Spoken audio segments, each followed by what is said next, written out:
Bonjour tout le monde et bienvenue dans cette vidéo. Je vais présenter dans cette vidéo le timer dans TIA Portal et je vais montrer comment on commence un nouveau projet. D'habitude, quand je commence TIA Portal, je commence par le vue de portail. Donc, comme on voit ici la vue de portail et vous avez la vue de projet. Donc, ça, c'est la vue de portail où je peux ajouter ou créer un nouveau projet. Donc, j'ai fait ici créer un projet. Je vais l'appeler ici projet timer. Projet timer. Voilà, c'est la version 16. Bon, maintenant je veux aller dans la configuration de l'automate parce que dans la vue de portail, je peux migrer un projet, je peux ajouter matériel. Moi, je veux, première chose, configurer un appareil. Donc, dans la fenêtre ici, j'ai la possibilité, ici, afficher tous les appareils, mais on n'a pas des appareils, ou je peux ajouter un appareil. Maintenant, je vais choisir un contrôleur parce qu'il y a la possibilité de faire tout ça dans notre TIA Portal. HMI, système PC, c'est le SCADA ou le variateur de vitesse. Moi, je veux choisir le Simatic S7 1200. Ça, c'est le 1200. Parmi tout ça, je vais choisir l'automate que j'ai au laboratoire. Ça dépend maintenant le type de l'automate. Nous, on a l'automate 1215C, ACDC relais. AC, c'est pour l'alimentation de l'automate. Le DC pour alimenter les entrées et le relais pour la sortie. Donc, il faut regarder c'est quoi le numéro de référence. Donc, nous, on a la référence ici. Et ça, c'est la description de cet automate. Donc, une fois que j'ai fait ça, je peux cliquer sur OK ou Ajouter. Donc, j'ai ajouté maintenant un automate 1200 où il y a les entrées et sorties sont intégrées dans le même bloc. Ça veut dire que les entrées et sorties sont déjà intégrées et leur adresse c'est 0. Donc ici, là, à gauche, on a l'arborescence de projet. Donc si maintenant je viens dans la configuration des appareils, je clique deux fois, il va afficher ici l'appareil. Si je ne le vois pas, ça veut dire qu'il faut juste descendre la fenêtre ici pour qu'il soit affiché. Parce que ici, il y a beaucoup de fenêtres. Je peux diminuer la taille de fenêtre à partir quelquefois des flèches comme celui-là ici. Quelquefois, je peux le fermer ou le faire voler. Donc, moi maintenant, je veux tout simplement euh, aller dans le programme, dans les blocs de programme. Ici, les blocs de programme. J'ai le main programme ou le OB1. C'est le programme principal qui est scanné tout le temps, qui représente le main programme dans Alan Bradley. Ça veut dire c'est lui qui va être scanné tout le temps, où on l'appelle le task cyclique. Cycle continu. Ça veut dire chaque fois qu'il finit le scan, il va recommencer. Et ça, c'est le programme principal. Si on ajoute d'autres fonctions, ça va être sur appel. Ça veut dire qu'il faut faire le jump de ce routine ou appeler la fonction. Et si je veux faire tout simplement start stop, donc on voit ici le lien des variables, mais nous maintenant, on va pas travailler avec ces variables. Je vais laisser juste l'espace d'éditeur de ladder. Donc j'ai choisi maintenant normalement fermé, normalement ouvert. Et si je peux faire par exemple celui-là, c'est un bouton d'arrêt. Donc, l'avantage ici qu'il accepte l'accent. Donc, j'ai créé un tag, mais le tag encore il n'est pas défini. Donc, je dois cliquer à droite, je fais définir variable. J'ai la possibilité de mettre un variable local ou je peux choisir global. Global, c'est comme global tag. Avec Alan Bradley, on l'appelle programme tag. Nous, on a ici soit mémoire, un type de variable mémoire, ou input ou output. Je vais choisir maintenant mémoire interne. Donc, automatiquement, il va prendre la première mémoire disponible. La première mémoire disponible, c'est le bit M00. Le type, c'est booléen. Ça, c'est le type booléen. Et le nom, c'est arrêt. Donc, je peux faire définir. Voilà, il a pris maintenant la première variable. J'ai le choix d'ajouter ça à l'avance dans la table de variables. Vous avez ici variable l'automate. Donc, je peux ici dans la table de variables. Puisque je l'ai créé là-bas, il est déjà inséré ici. Je peux faire ici marche. Donc, si je fais ici marche ou start, il a incrémenté les adresses automatiquement. Si je fais ici, par exemple, lampe numéro 1. Voilà, et là, si je viens maintenant dans mon programme, je peux tout simplement ici ajouter les contacts que j'ai besoin. Ici, je vais faire ici marche. Et j'ajoute une sortie, c'est la lampe. Je vais faire le maintien, donc je clique ici, entre les deux instructions, avec le flèche où je peux utiliser majuscule F8 pour mettre l'instruction normalement fermée. Si je veux copier la même adresse ici, je peux tout simplement cliquer avec CTRL, je glisse ça. Si je n'ai pas appuyé sur CTRL, il va déplacer l'adresse. Mais moi, je veux copier l'adresse. Maintenant, si je veux changer le bouton ici ou la contact pour qu'il soit normalement fermé, j'ai cliqué 2 fois, j'ai changé l'adresse. Voilà, maintenant c'est mon programme. L'idée de travailler sur le timer, donc je peux dire maintenant si la lampe est allumée, ok, je vais ici encore mettre la lampe. Si la lampe est allumée, je vais lancer un timer. Donc le timer ici, j'ai le T-on, ça c'est le T-on. Donc par défaut, lui, il va donner selon la norme IOC timer 0 data block. Je peux l'appeler ici timer 1. Timer 1. Et je fais OK. Voilà, il a créé maintenant un data block, bloc de données système. Il est déjà installé ici, timer 1. C'est pas les blocs que j'ai créés. Ça, c'est bloc utilisateur. Ça, c'est bloc système. Ce qui est demandé ici, c'est juste un seul paramètre, c'est le preset timer. Ici, je peux mettre, par exemple, 5 minutes, 2 secondes, 500 millisecondes. Vraiment, c'est l'avantage ici, parce que le type de variable, c'est un variable timer. Même, je peux mettre ici, par exemple, un jour, je sais pas, peut-être day, ou je peux mettre in hour, 2 minutes, 50 secondes, 300 millisecondes. Donc, il va l'accepter directement comme ça. Mais nous, on va mettre maintenant juste 10 secondes, 10 S. Donc, j'ai mis 10 secondes.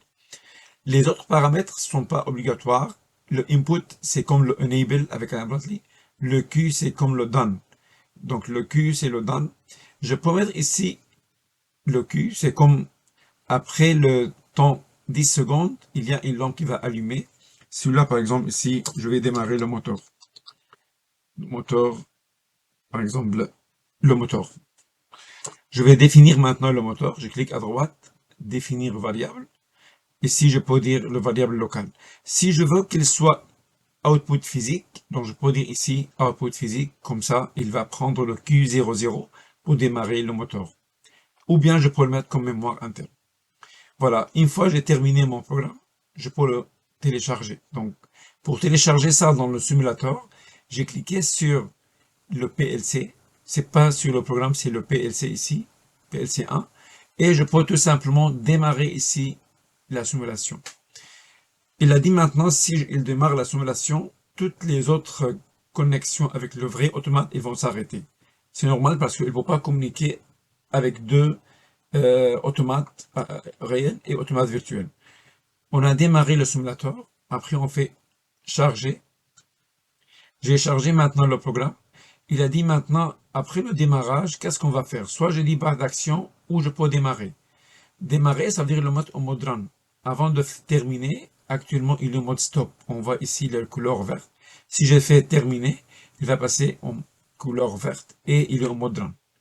Mais on ne voit pas ici les états de chaque contact parce qu'on doit faire ici la visualisation, activer la visualisation du programme avec les lunettes. Si je clique sur les lunettes, il va démarrer maintenant. Je peux tasser le simulateur. C'est ce qui m'intéresse, c'est celui-là. Voilà, maintenant, ça c'est le timer. Donc, je peux faire le zoom avec le roulette de la souris et le contrôle. Je peux faire zoom pour voir tout. Voilà, maintenant, je peux tout simplement faire la simulation. Pour toggler le bit ici, il n'y a pas de toggle bit. Je clique à droite, je fais force à 1. Voilà. Après, je peux faire 0. Comme on voit ici, le timer il est en train de compter. Après 10 secondes, 6, 7, 8. Après 10 secondes, il va démarrer le moteur. Voilà. Si j'arrête le timer maintenant, ou je peux faire ici forcer à 1, et je reviens forcer à 0. Donc, lui, il a tombé à 0. Si j'ai besoin de faire la simulation ou le help, juste pour voir l'aide en dynamique, si je clique sur le timer et après je clique sur F1 dans le clavier, il va démarrer maintenant le help et toutes les choses qu'on a besoin, toutes les instructions sont bien détaillées ici. Donc vraiment, c'est très bien fait le help et il va expliquer tous les paramètres de timer. Voilà, ça c'est le input, le preset value, le Q, le elapsed time. Et même ici, il y a le chronogramme, comment il va fonctionner le timer. Donc ça c'est intéressant pour voir comment il va se comporter. Donc une fois on a fait le enable, le timer il a commencé.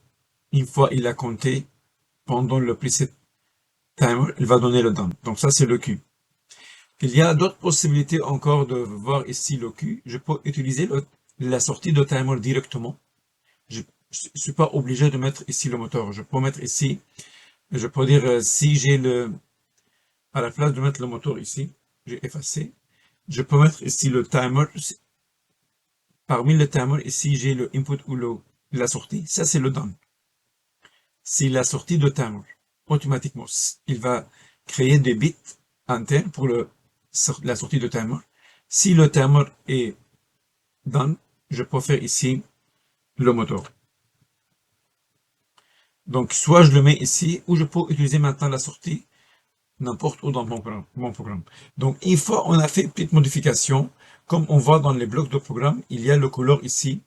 Donc, comme on voit ici, il y a comme un couleur moitié orange, moitié bleu, pour dire que lui, maintenant, il y a une différence entre le programme qui est dans l'écran et le programme qui est dans l'automate. Ok, donc dans ce cas-là, qu'est-ce qu'il faut faire? Il faut charger. On n'a pas besoin de charger tout. On charge juste le bloc qui est différent. Donc je choisis le bloc et je fais ici download. Charger. Voilà, donc j'ai chargé ça. Maintenant, le même principe, si je vais mettre ça à 1, toggle bit. Voilà, maintenant le terme il va démarrer. Il est en train de compter 5, 6, 7. Bon, on voit pas tout. Après 10 secondes, il a donné le don. Et le don, il a démarré le moteur. Voilà, ça c'est pour le timer. Merci de votre attention et à la prochaine vidéo. Bon, nous allons continuer maintenant la présentation sur TIA Portal. Je vais présenter maintenant les compteurs. Les compteurs dans TIA Portal. Donc, je vais effacer les réseaux. Vous voyez, je peux supprimer directement le réseau que j'ai pas besoin. OK. Et on travaille en ligne, j'ai pas besoin d'arrêter, mais quelquefois on a besoin d'arrêter, mais maintenant je travaille en ligne. Je vais tout simplement chercher ici dans l'arborescence des instructions de base. Ici, je vais chercher les compteurs. Donc, moi, je vais faire ici les compteurs. J'ai trois types de compteurs, count up, count down, count up, down. Donc, ça veut dire incrémenter, décrémenter et un qui utilise les deux. Et si je vais utiliser, par exemple, le C1, c'est le nom de mon compteur, j'ai inséré un compteur, tout de suite, il va insérer un data block. Pourquoi il va insérer le data block? Parce que le timer, c'est pas un bit, c'est pas un mot. C'est plusieurs bits, plusieurs mots. Donc, vous avez ici le preset value. Combien je vais compter? Je vais compter, par exemple, 5. Donc, j'ai mis maintenant le preset value 5. Current value ici, ne sont pas obligatoires, mais je peux mettre un mot si je veux faire la comparaison. Par exemple, si j'ai mis C10, et après je dis à 10, je vais faire quelque chose. Donc, je peux mettre ici la valeur cumulée ou l'accumulateur. Le reset, c'est pour resetter mon compteur. C'est pas obligatoire, mais je peux mettre ici M10.0 par exemple. Vous voyez, j'ai mis M10.0, mais par défaut, il va donner le nom de tag 1, tag 2, tag 3, parce que j'ai pas défini le tag. Je suis intéressé avec les adresses, pas le nom. Mais il y a la possibilité de changer le nom de tag. Je clique à droite et je fais renommer variable. Et si je veux l'appeler, par exemple, ici, reset, c'est compteur numéro 1. C'est juste un nom. Il va garder tout, j'ai modifié juste le nom. Après, ici, je peux mettre le bit qui va compter. Donc, ici, je peux faire le bit qui va compter. Si je veux compter ici, par exemple, avec Ici, je peux mettre incrémenter. Donc, j'ai fait comme un bit qui s'appelle incrémenter. Je vais le mettre comme un bit mémoire. Il va toujours prendre le prochain bit disponible. Et après, une fois il a terminé, il va faire ici la sortie. Donc, si je peux faire ici, après 5, je vais ici fermer la porte.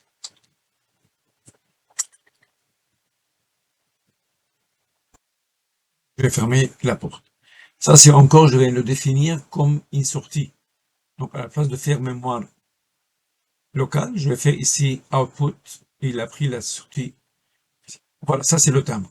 Encore, puisqu'on a fait la modification en ligne, il a toujours montré qu'il y a ici encore un problème ou une différence. Donc, dans ce cas-là, il faut encore charger la modification. Donc, je charge la modification. Voilà. Et maintenant, je veux compter. Donc, pour compter, il faut que je fais ici définir 1. Maintenant, on voit qu'il a déjà compté 1 ici. Donc, la valeur, il va être ici. Si j'ai mis un mot, il va être dans la valeur cumulative encore. Donc, je peux faire ici toggle bit, forcer à 0. Lui, il travaille sur un franc montant. Donc, chaque fois, je fais 1, il va compter. Si je reviens à 0, il reste 2. Il a besoin d'une autre valeur 2. Ça, c'est maintenant 3. Jusqu'à maintenant, il n'y a pas de sortie. Si maintenant, je veux ici appuyer sur lui, la sortie, il va être 1. Donc, vous voyez, j'ai fait 5. OK. Donc, moi, je dois continuer de faire on-off. Si j'ai le bouton, je peux faire on-off. Sinon, je peux mettre la valeur directe ici. 10. Je peux faire move une valeur dans celui-là. Bien sûr, lui maintenant, c'est un comme valeur interne de valeur cumulative.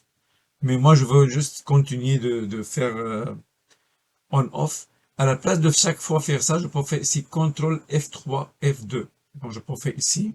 Je clique sur CTRL F2, F3. Donc, comme ça, il va compter 7, 8. Vous voyez maintenant, quand je fais 10, il a donné la sortie. La sortie maintenant, il est à 1 parce que la valeur accumulée égale valeur de plus 7. Le même principe comme le timer, je peux utiliser à la place de mettre ça ici, je peux utiliser encore la sortie de mon compteur directement. Ici, je peux faire par exemple, si c'est un point. Vous voyez, s'il y a plusieurs bits qu'on peut l'adresser, ce qui nous intéresse maintenant, c'est le Q up. Vous avez le Q down, Q up. Q down si j'ai utilisé le countdown. Mais moi, j'utilise count up, donc je peux faire ici Q up. Ça, c'est la sortie qui va être après 10. Après, ici, j'ai la sortie où j'ai mis tout à l'heure, je sais pas qu'est-ce que j'ai mis, Q 0.2.1. Fermer porte. Voilà. Donc, encore la même chose. Il faut toujours charger le programme. Charger la modification. Donc, puisque maintenant j'ai chargé la modification, la valeur était 10, elle est restée 10. Mais si je clique ici pour reset, donc j'ai reseté maintenant mon compteur, je l'ai mis encore à 0. Deuxième fois, il a tombé à 0. J'ai besoin encore ici, avec le contrôle, je peux faire ici F2, F3, 1, 2, 3. Je clique contrôle avec F2, F3. À 10, il a donné le Q, et comme ça, je peux utiliser le Q partout dans mon programme. Voilà, merci de votre attention et à la prochaine vidéo. Bonsoir tout le monde et bienvenue dans cette vidéo. Je vais présenter dans cette vidéo les blocs de programme. Donc nous, on a vu déjà le OB1. Ça, c'est le programme principal qui est comme le task continu avec Alan Bradley, qui est scanné tout le temps. Je peux ajouter des sous-routines. Les sous-routines avec Siemens, ils s'appellent fonctions.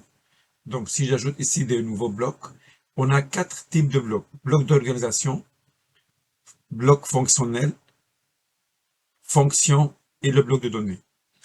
Donc, les fonctions, c'est des routines. Donc, sont des blocs de code sans mémoire. Sans mémoire, ça veut dire c'est moi qui va l'adresser avec des adresses d'habitude globales. Les blocs fonctions, c'est avec des mémoires qui prend les blocs de données. On va le trouver voir plus tard. Les blocs d'organisation, c'est encore des blocs qui vont être appelés automatiquement sans faire des appels comme les fonctions. On va commencer avec les fonctions, après on revient dans les blocs d'organisation. Donc, si je prends une fonction, ça c'est comme des routines. Donc, on peut faire plusieurs fonctions. Je peux choisir ici les langages que je veux l'éditer. Moi, je veux rester avec le contact ladder. Et ça, ça nous permet de euh, comme structurer notre programme pour ne pas mettre tout dans le même routine qui est le même programme. C'est mieux de faire des routines ou des fonctions pour chaque partie de projet. Par exemple, si j'ai une station D, je peux faire ici station A, station B. Par exemple, ici station A. Je peux faire après le programme dans la station A. Donc, il a créé station A. Je peux ajouter une autre fonction. Je vais l'appeler ici station B. Et ainsi de suite. Dans chaque station maintenant, dans chaque fonction, je peux ajouter ici, j'ai cliqué 2 fois, il va ouvrir encore l'éditeur de ladder où je peux ajouter des boutons, je peux ajouter encore des timers, je peux ajouter des compteurs. Donc, je peux ajouter ce que je veux. Par exemple, si j'ai mis timer pulse, je vais l'appeler ici timer 2. Je profite encore pour vous montrer le timer pulse. Voilà. Et si, par exemple, je vais mettre ici M, j'ai le choix, soit je vais faire ici un bit enter, après je lui donne un nom, je peux le définir, renommer variable, ici par exemple, je vais l'appeler ici pulse, activer le pulse, ici je vais faire ici, donc ici, convoyeur, je vais démarrer un convoyeur pendant quelques secondes, donc définir variable, ici je vais mettre le variable est sorti. Global output, il va prendre le prochain disponible et je vais définir. Maintenant, c'est combien le temps? Je vais démarrer le convoyeur pendant 10 secondes. Donc, l'avantage de timer pulse, une fois il reçoit le signal ici, tout de suite, il va activer la sortie pendant 10 secondes. Quel que soit l'état de l'entrée après. Il suffit juste avoir un pulse ici pour activer le timer. Il va continuer d'activer la sortie pendant 10 secondes. Et après, il va s'arrêter. Même si l'entrée, il reste à 1. Donc, pour charger la modification, donc j'ai chargé la modification. Si regardez maintenant, si je toggle bit ici, définir variable, je ne peux pas le mettre à 1, le variable. Pourquoi? Parce que la fonction, il n'est pas appelée. J'ai pas appelé. Ce qui est scanné maintenant, c'est celui-là. Si je mets ici les lunettes, voilà. Si je viens ici, je mets les lunettes, je vais le voir comme il est grisé, parce qu'il n'a pas encore appelé. C'est comme j'ai pas fait le jump de sous-routine. Il n'y a pas de jump de sous-routine avec Siemens. Pour appeler cette fonction, il suffit juste de le glisser. Comme ça, je relâche. Voilà, je l'ai appelé. Je peux mettre de conditions pour les appels, ou non, c'est pas obligatoire. Mais je peux faire ici comme le jump de sous-routine. Mais je vais l'appeler ici un bit interne M0 20.3 par exemple. C'est pas obligatoire, mais ça c'est bien pour structurer notre programme. Si maintenant je fais charger toujours la modification, si je clique maintenant ici toggle bit pour le mettre à 1, cette fois maintenant la fonction il va être appelée et il va être scanné. Je clique 2 fois, voilà, je vois maintenant, si je mets les lunettes, je vois qu'il est déjà appelé. Donc regardez maintenant si je toggle bit ici pour forcer à 1, il a déjà envoyé le 10 secondes, même si maintenant lui il est à 0, il va continuer de fonctionner le convoyeur pendant 10 secondes et s'arrête. Donc le dan ici le Q, tout de suite il est 1 dans 10 secondes. Si je veux l'activer encore 10 secondes, je dois le mettre à 1. Même s'il reste à 1, quelle que soit la situation de l'entrée, après 10 secondes, la sortie, il va tomber à 0. Voilà. 0, même si l'entrée, il est 1. C'est pas comme le T-on, il reste à 1 tout le temps.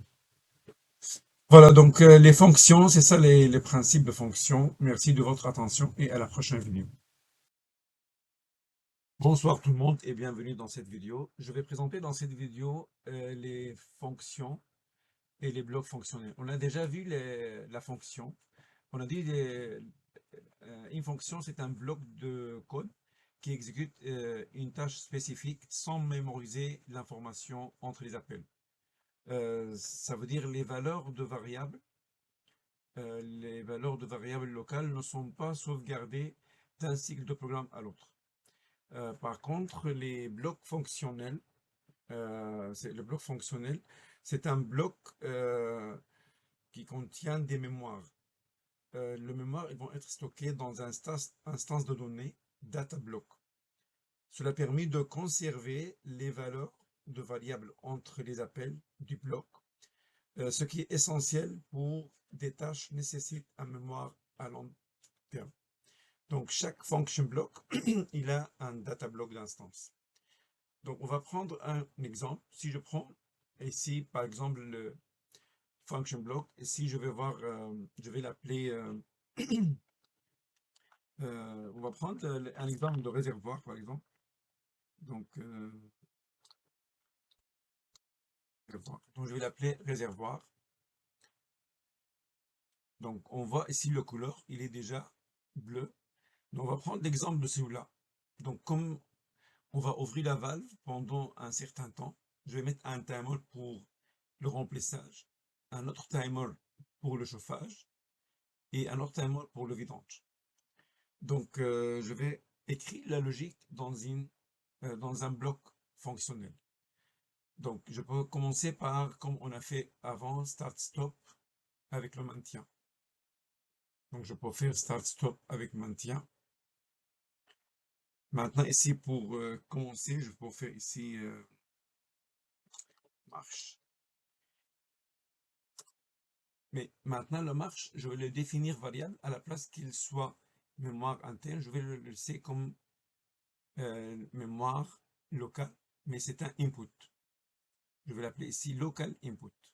Local input parce que quand je fais le data block, je mets l'adresse dans le data block. Il n'y a pas de mémoire actuellement, ni input physique, ni output, ni mémoire normale. C'est vraiment une mémoire temporaire. Et le type de variable, c'est booléen, je fais définir. Voilà, donc automatiquement, il a ajouté ça ici dans le input, marche. Et il a mis dièse à la fin ou avant le variable. Ici, je vais mettre l'arrêt. La même chose encore. C'est un variable interne. Mais c'est une input. Donc, je peux faire définir variable. Encore, ça, c'était input local. Maintenant, ici, c'est un bit marche. Par exemple, ici, bit marche ou système en fonction. Je pourrais dire ici système run, par exemple. Système run, ça, c'est encore définir variable. Celui-là, ça va être ici output. Et je vais mettre ici local output. Définir. Voilà, donc ça maintenant, je vais le mettre ici. Maintenant, si le système, il marche, donc je vais ajouter ici une ligne. J'ai copié l'instruction. Si le système il marche, je vais démarrer un timer T-on qui est le temps de remplissage. Donc, une fois on a fini ici, par exemple, ici, réservoir rempli.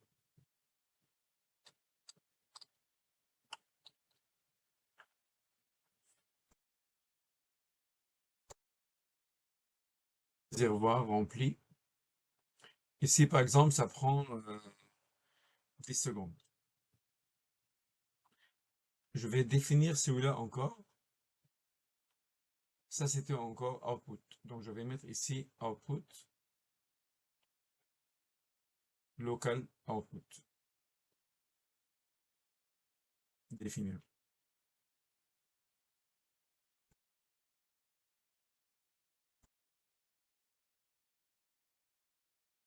Ça, c'est le temps. Je pense que ça sera mieux si on change, si vous voulez, le type de variable à la place qu'il soit input, output, system running. Je vais le mettre comme statique. Donc, je vais le couper d'ici et je le mets dans le statique. Parce que lui, il va pas être à l'extérieur, il va rester à l'intérieur. Je peux faire encore ici la même chose à l'avance. Je peux créer les variables, par exemple ici vider, réservoir vidé, ou je peux mettre ici encore produit chauffé par exemple. Donc j'ai la possibilité, soit je l'ai mis, je le mets dans la table de variables, ou je peux le créer au fur et à mesure. Donc je fais produit chauffé. Voilà, maintenant je peux l'utiliser dans mon programme. Donc si voilà, si je prends maintenant un contact, je peux dire ici si le produit, si le réservoir est rempli, je vais lancer un autre timer, T-on, et encore il va être pendant par exemple 10 secondes. Ça c'est le temps de chauffage. Et comme ça, après 10 secondes, je peux mettre ici le produit chauffé. Si le produit est chauffé, je peux commencer le vidange.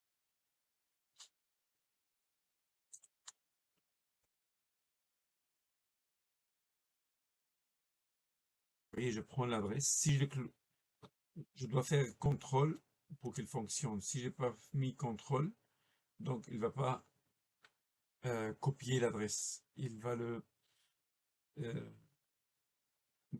placer ou déplacer. Je mets encore un timer. Lui, maintenant, c'est le temps, par exemple, ici, 5 secondes. Si maintenant j'ai terminé, ici le réservoir maintenant vidé. Une fois que j'ai terminé, je peux arrêter ou je peux faire un autre cycle. Tout ça, c'est maintenant de logique, mais il n'y a pas d'adresse. Voilà. Maintenant, je veux charger le programme, mais avant de charger, lui maintenant, il faut l'utiliser, je peux le glisser dans le OB1. Donc, si je le glisse dans le OB1, automatiquement, il a attaché un réservoir avec le data block. Je peux mettre ici data block 1, parce que je peux l'utiliser pour deuxième fois, réservoir 2, réservoir 3, ainsi de suite. Par exemple, si je vais l'appeler réservoir 1. Donc, il va créer un bloc de données qui contient tous les paramètres de réservoir. Mais ce que j'ai mis dans l'input, il va être affiché dans ici, à gauche, dans l'input, et le output sont ici. Il n'y a pas d'adresse, c'est moi qui vais l'adresser maintenant. Donc, si je veux mettre marche ici, je peux mettre maintenant le input. Donc, je peux mettre ici input, par exemple 0.0. Ça, c'est pour définir le variable. Je peux mettre ici, par exemple, si start réservoir 1. Si arrêt, je vais faire ici stop réservoir 1. Vous voyez, il y a deux façons d'écrire créer des variables. Soit je l'ai créé directement avec l'adresse, ou j'ai créé le tag. Après, je peux mettre l'adresse comme celui-là, global input. Il a pris le prochain input disponible. Définir. Voilà, maintenant les sorties, je peux mettre ici les bits enter qui vont indiquer c'est quoi l'état pour chaque étape. Réservoir rempli, je veux l'adresser avec M, par exemple 1.0. Après, je peux faire ici M 1.1, M 1.2. Bon, je peux nommer les tags encore. Par défaut, il a mis 1, 2, 3, mais je peux nommer les tags comme celle-là. Bon, une fois j'ai terminé, je peux downloader, charger le programme. Il va charger tout. Voilà, maintenant mon réservoir, il est prêt pour démarrer. Si j'essaie ici de forcer ça à 1, puisque ça c'était input physique, ça va pas marcher. Donc je profite pour vous montrer comment on peut forcer les variables de input. Vous avez ici la table de visualisation et de forçage. Vous avez ici le F, table de forçage permanent. Je clique 2 fois. Lui maintenant, je peux mettre les bits que j'ai besoin de forcer. L'adresse, par exemple, je vais mettre ici le i0.0 et je mettrai i0.1. Ça, c'est le start stop. Pour forcer maintenant, si je mets lunettes, ok, lui, il va exécuter le logique qui est à l'intérieur de bloc fonctionnel. Donc, je mets la valeur de forçage. Actuellement, je peux mettre 1. Ok, true. Mais il n'est pas encore validé le forçage. Il faut que je clique sur F pour démarrer le forçage. Il y a encore un message d'avertissement. Est-ce que vous êtes sûr? Souhaitez-vous démarrer le forçage? Je dis oui. Une fois j'ai démarré, comme on voit ici, maintenant il a démarré.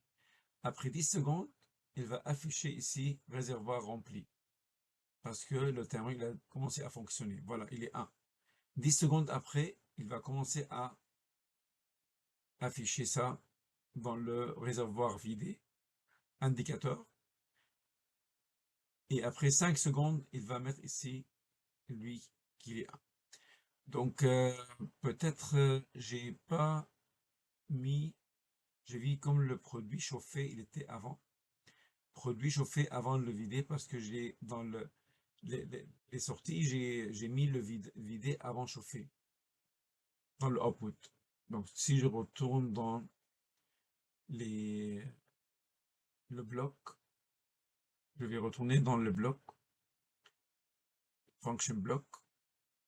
Si je reviens dans le output, vous voyez ici, vider, chauffer. Donc, moi, je veux qu'il soit chauffé avant vider. Celui-là. Donc, je peux juste le déplacer ou je peux le mettre après.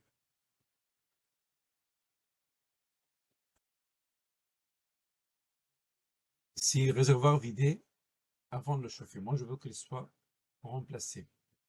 Pour le remplacer, je reviens dans le réservoir, function block. Vous voyez, je vais juste mettre le réservoir vidé après réservoir chauffé. Donc, j'ai choisi le variable et je vais le glisser en bas. Donc, il va être comme ça, il va être rempli, chauffé, vidé. Okay. Maintenant, si je reviens dans lui ici, il va être rouge parce qu'il y a un changement.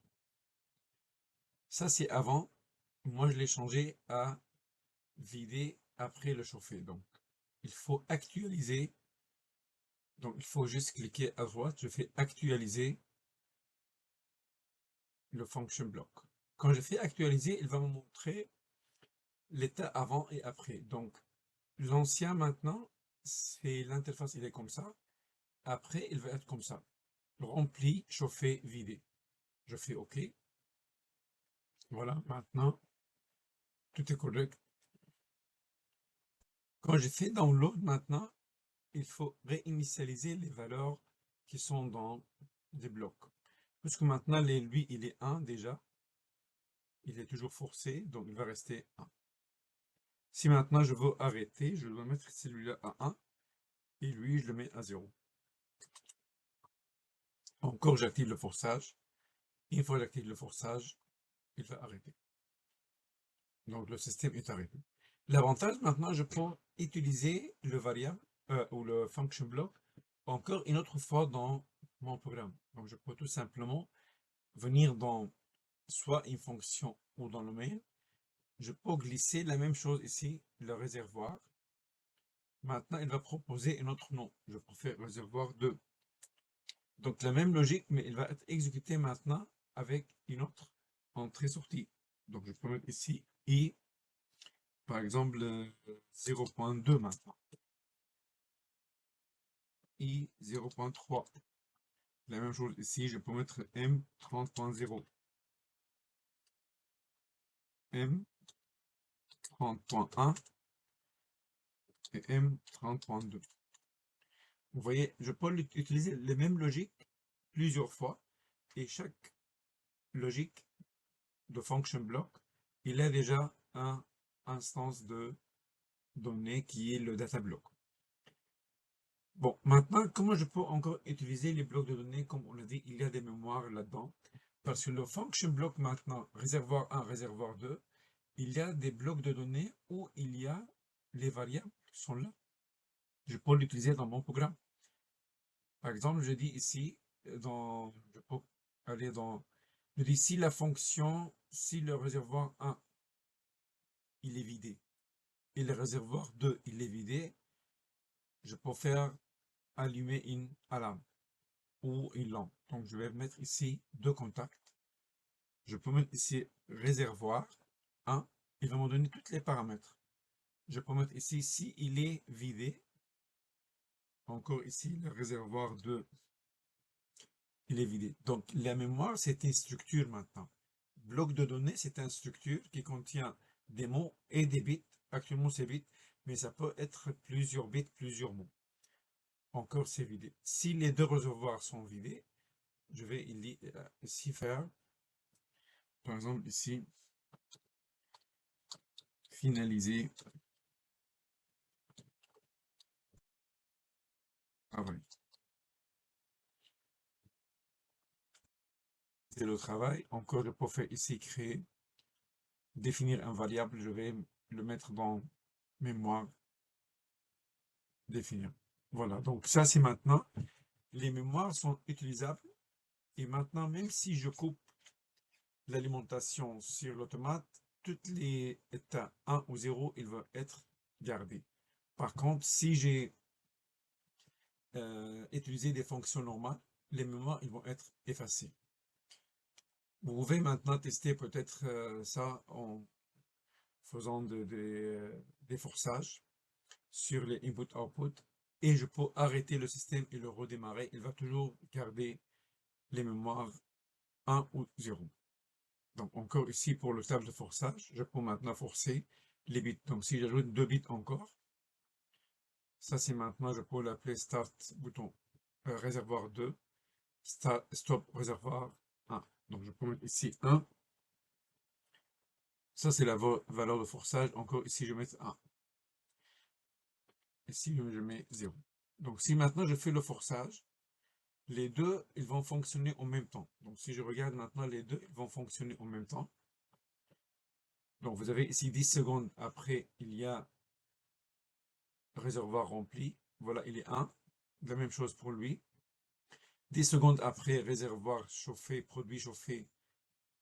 Dans 10 secondes, lui, il est 1. Encore lui, il est 1. 5 secondes après, lui, il va être 1. Encore lui, il est 1. Si les deux 1, donc j'ai activé celui-là. Je peux utiliser encore toutes les blocs de données comme des timers ou des mots internes. Voilà, donc merci de votre attention et à la prochaine vidéo. Bonjour tout le monde et bienvenue dans cette vidéo. Je vais vous présenter dans cette vidéo la mise à l'échelle d'Antia Portal. On va prendre l'exemple qu'on a déjà commencé avec l'exercice de mélangeur. Donc on a dit on va remplir produit, c'est ça le cahier de charge, on va remplir le produit A jusqu'à le niveau 1 et après le produit B jusqu'à le niveau 2. Après on va mélanger 30 secondes et après on va vider. Donc, le niveau 1, niveau 2, niveau 0 sont des capteurs digitales. Nous, on va remplacer les trois capteurs par un seul capteur analogique. On va le raccorder avec notre entrée analogique. Donc, supposons que le niveau maximum de réservoir, c'est 300 mm. Comme ça, on peut remplacer les trois capteurs ici. Donc, les trois capteurs qui sont déjà comme des flotteurs, celui-là et celui-là et celui-là. on va le remplacer par un seul capteur ultrasonique qui va donner des valeurs de 4 à 20 milliampères ou de 0 à 10 volts selon notre carte analogique, entrée analogique. Et comme ça, on peut définir le niveau 1 ou le niveau 2 avec des pourcentages ou avec des valeurs différentes. Donc, on peut utiliser après les instructions de comparaison pour faire euh, activer le niveau 0, niveau 1, niveau 2. Donc ça nous permet plus de flexibilité au niveau de conception. Donc, la mise à l'échelle dans TIA Portal, si je regarde la carte analogique, donc nous, on a déjà vu la carte analogique. Si vous vous rappelez, on a vu dans notre PLC, il a deux entrées analogiques. Il travaille sur 10 bits. 2 à la puissance 10, c'est 1024. Ça veut dire si on revient dans la mise à l'échelle, on va trouver la mise à l'échelle. C'est comme ça, on va prendre 0 à 10 volts, il va donner 0 à 1024. Et ça va représenter le niveau de 0 jusqu'à le 300 mm. Donc notre objectif de lire la valeur, c'est pas épaisseur de la pièce, c'est le niveau de réservoir. On va le transférer vers un mot, le MD40, c'est le double mot, qui contient la valeur de niveau exact. Ok, donc on va faire celui-là dans TIA Portal. Première chose, il y a deux instructions pour faire ça. Il y a les anciennes instructions, comme les instructions des conversions. Ici, vous avez le scale. Oui, c'est ça. Donc, on a ici deux instructions qu'on va utiliser, le norm, mise à l'échelle, et le scale. Donc, normaliser, c'est quoi normaliser? Normaliser, c'est faire la conversion entre la valeur qui vient de notre, d'habitude, capteur analogique. Donc, ça, c'est un mot entier. On va le convertir vers le réel. Pourquoi? Parce que notre capteur, la résolution, c'est 10 bits, c'est entier.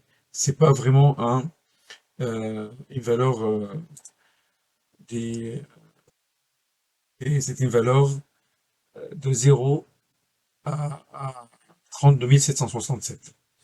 Donc, le minimum maximum, c'est là, ça c'est notre résolution de la carte. Donc, le minimum, ça va être 0. Et le maximum, pour nous, ça va être 1023. Avec le 0, c'est 1024. La valeur ici, ça vient d'où? Ça vient de notre capteur analogique. Donc, notre capteur analogique, il y a une adresse. Il faut qu'on sait c'est quoi son adresse. D'habitude, l'adresse, il est déjà euh, dans... Je vais l'appeler ici entrée analogique.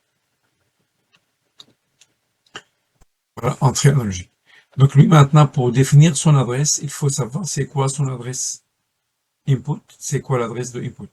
Pour voir ça, moi je sais qu'il est déjà dans IW64.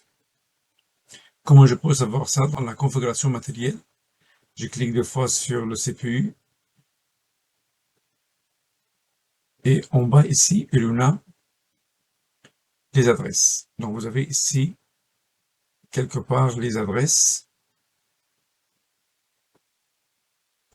Analog input. Ça, c'est les entrées analogiques. Voie 0. Son adresse est celui-là. Donc, comme vous voyez ici, l'adresse, c'est déjà marqué ici. IW64. Et lui, la plage, c'est de 0 à 10 volts. Ça veut dire le 0 volt, c'est la valeur 0 et 10 volts, c'est 1023. Donc, on revient à notre problème.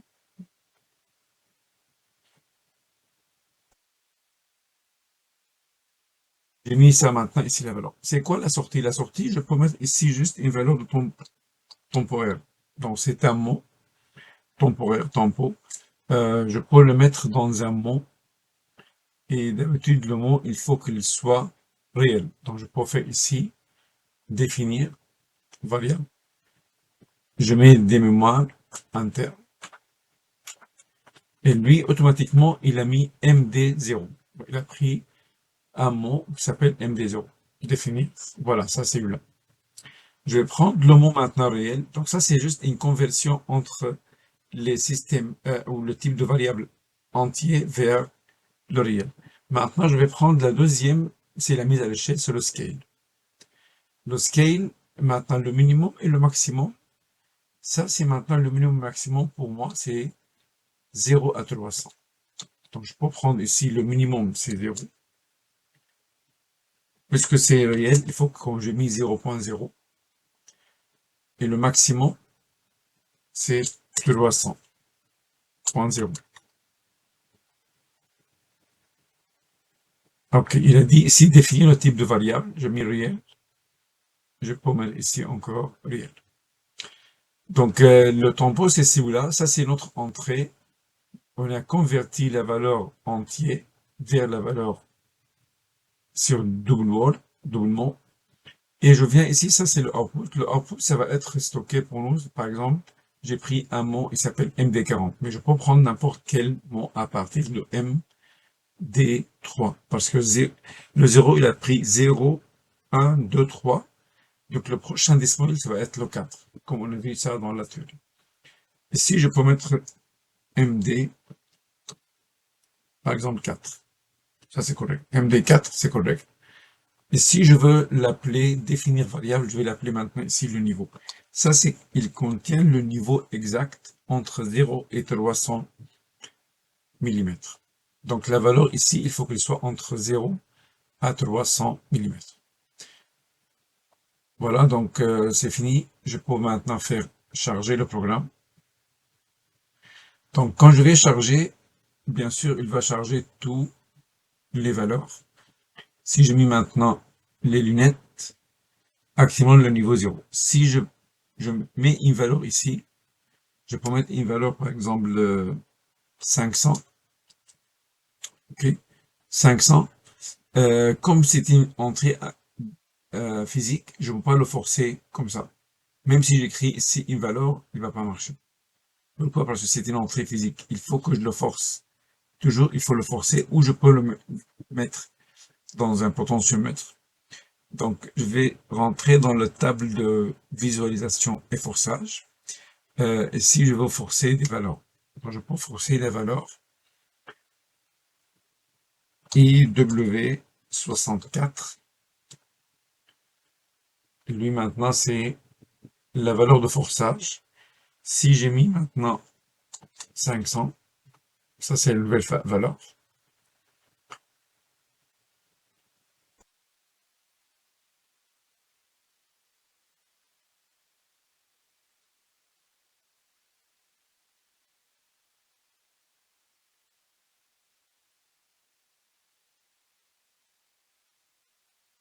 Bon, je vais voir c'est quoi le problème.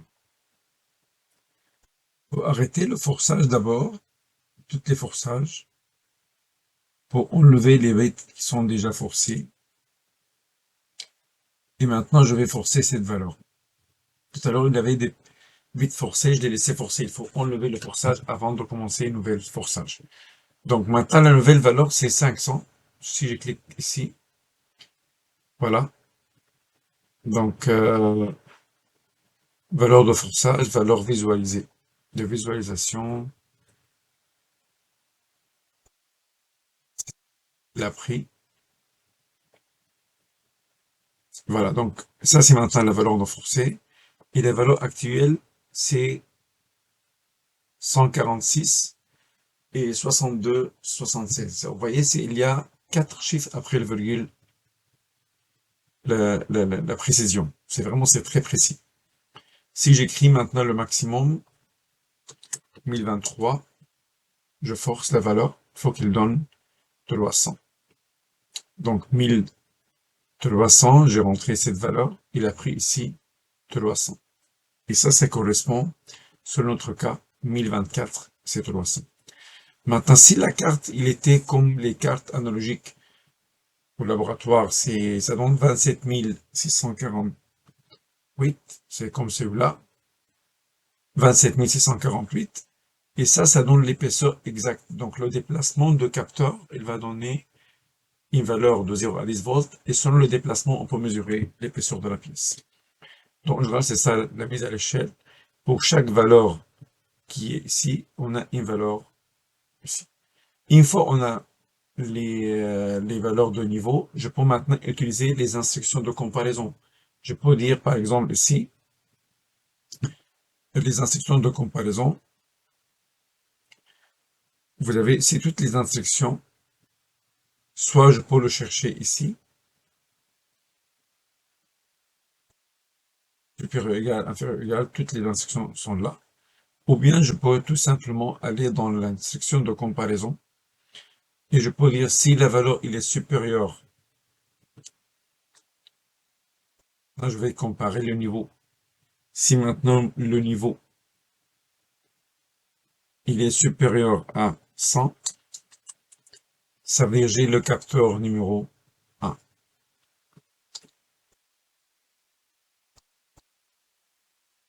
On l'appelle, nous, on a appelé ça niveau 1.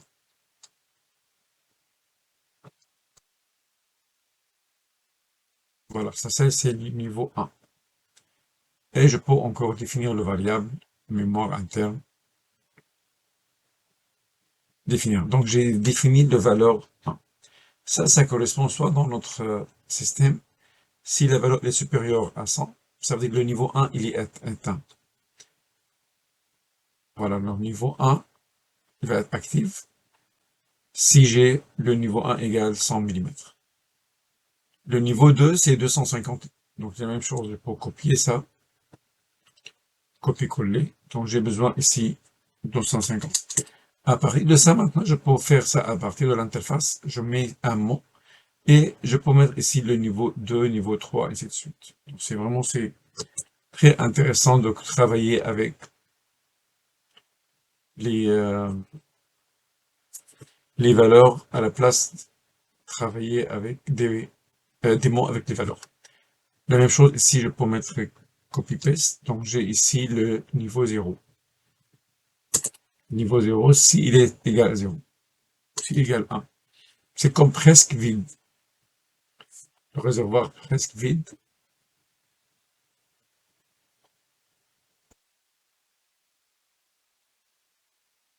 Voilà, donc j'ai maintenant toutes les variables sont là. 0, 1, 2. Je peux continuer maintenant l'exercice puisque j'ai fait la mise à l'échelle. Merci de votre attention et à la prochaine vidéo.